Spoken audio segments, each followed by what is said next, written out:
Atlantis, also spelled Atlantis or Atlantica, a legendary island in the Atlantic Ocean, lying west of the Strait of Gibraltar. The principal sources for the legend are two of Plato's dialogues, Timaeus and Critias.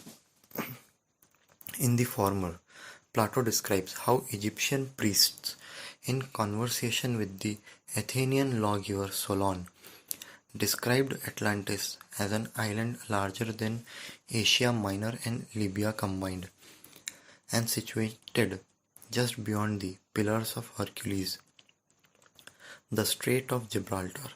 About 9,000 years before the birth of Solon, the priests said Atlantis was a rich island whose powerful princess conquered many of the lands of the Mediterranean until they were finally defeated by the Athenians and the latter's allies.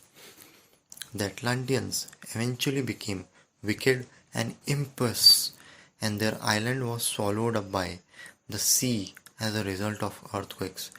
In the Critias, Plato supplied a history of the ideal commonwealth of the Atlanteans. Atlantis is probably a mere legend, but medieval European writers who received the tale from Arab geographers believed it to be true, and later writers tried to identify it with an actual country.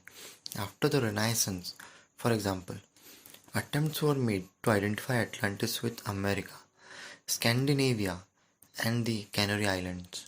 The story of Atlantis, if Plato did not invent it, may in fact reflect ancient Egyptian records of a volcanic eruption on the island of Thera about 1500 BCE.